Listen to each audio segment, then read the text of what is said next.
مرد کے لیے داڑھی شریف رکھنا واجب ہے، اور اس کے واجب ہونے پر نبی کریم علیہ الصلوۃ والسلام کے سینکڑوں فرامین بطور دلیل کے موجود ہیں کہ جن میں نبی کریم علیہ الصلوۃ والسلام نے اس چیز کو بیان فرمایا کہ مونچھوں کو پست کرو اور داڑھیوں کو معافی دو۔ پھر یہ بات یاد رکھنی چاہیے کہ داڑھی کوئی عرب کا کلچر نہیں بلکہ یہ فطرت سے ہے، یعنی یہ شروع سے ہی ہے۔ حضرت آدم علیہ الصلوۃ والسلام سے لے کر ہمارے آقا صلی اللہ علیہ وآلہ وسلم تک سب انبیاء کرام علیہ السلام نے داڑھی شریف کو اپنے چہرہ اقدس پر سجایا، پھر حضور کے سب اصحاب نے بھی سجایا اور سب اہل بیت نے بھی اپنے چہروں پر داڑھیوں کو سجایا ہے، جس سے پتہ چلتا ہے داڑھی کوئی عرب کا کلچر نہیں بلکہ یہ فطرت سے ہے، اور اس کے فطرت پر ہونے پر احادیث سے دلائل بھی موجود ہیں۔ یہ میرے ہاتھ کے اندر سنن ابی داؤد ہے، اس کی حدیث نمبر 52 ہے، اور یہی روایت ترمذی شریف کے اندر بھی موجود ہے، اور وہاں پر حدیث کا نمبر 2757 ہے۔ حدیث کیا ہے؟ نبی کریم علیہ الصلوۃ والسلام نے ارشاد فرمایا عشر من الفطرتی، کہ 10 چیزیں فطرت سے ہیں، یعنی شروع سے ہی ہیں۔ قص الشارب، فرمایا پہلی چیز مونچھوں کو پست کرنا، مونچھوں کو کاٹنا، اور دوسری چیز فرمایا وإعفاء اللحیۃ، داڑھی کو معافی دینا، داڑھی کو بڑھانا۔ تو داڑھی کو بڑھانا تو ہے، لیکن وہ بڑھانا کتنا ہے؟ اس میں بھی بعض لوگ اپنی مرضی کی داڑھی رکھتے ہیں، خشخشی رکھ لیتے ہیں، چھوٹی چھوٹی سی رکھ لیتے ہیں، اور بعض لوگ تو اتنا داڑھی کو بڑھا دیتے ہیں کہ جس سے داڑھی کی بے ادبی اور توہین محسوس ہوتی ہے، اور خصوصاً اس وقت جب وہ بائک چلا رہے ہوتے ہیں تو داڑھی کا ایک حصہ ادھر جا رہا ہوتا ہے، داڑھی کا ایک حصہ ادھر جا رہا ہوتا ہے، ایک عجیب سی صورت دکھائی دے رہی ہوتی ہے جس سے داڑھی کی بے ادبی محسوس ہوتی ہے۔ اسی طرح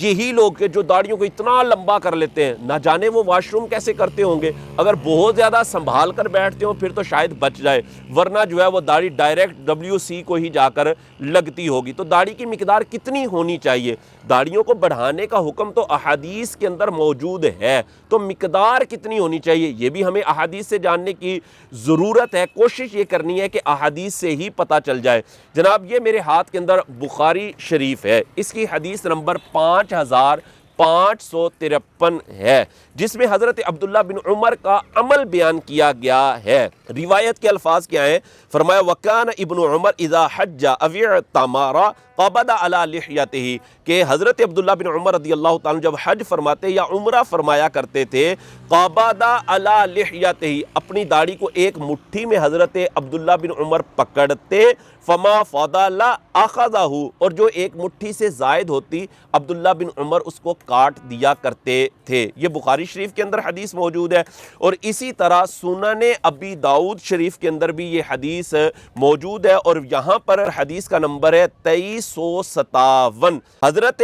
مروان بن سالم بیان کرتے ہیں، آپ فرماتے رأیت ابن عمر، میں نے عبداللہ بن عمر کو دیکھا تھا کہ یقبض علی لحیتہ، آپ اپنی داڑھی کو اپنی مٹھی میں پکڑا کرتے تھے، فیقطع، اور کاٹ دیا کرتے تھے، ما زادت علی الکف، جو ایک مٹھی سے زائد ہوتی تھی عبداللہ بن عمر اس کو کاٹ دیا کرتے تھے، جس سے یہ ثابت ہوتا ہے کہ ایک مٹھی تک داڑھی رکھنا واجب ہے۔ ایک مٹھی سے جو بال زائد ہو جائیں ان کا کاٹ دینا، یہ عبداللہ بن عمر جو حضور کے صحابی ہیں ان کا عمل ہے، اور حضور کے صحابی اس حدیث کی تعیین اور تخصیص کر رہے ہیں کہ جس میں فرمایا گیا تھا کہ داڑھیوں کو معافی دو، داڑھیوں کو بڑھاؤ۔ تو داڑھیوں کو کتنا بڑھانا ہے یہ نبی کریم علیہ الصلوۃ والسلام کے صحابی حضرت عبداللہ بن عمر نے بتا دیا ہے۔ ہاں، داڑھی کے بال جو ایک مٹھی سے زائد ہو جاتے ہیں ان کا کوئی کاٹنا واجب نہیں ہے، لیکن اگر کوئی کاٹ دیتا ہے تو یہ حدیث کی مخالفت بھی نہیں ہوگی۔ ہاں، داڑھیوں کو پھر اتنا بھی نہیں بڑھا دینا کہ جس سے داڑھی کی بے ادبی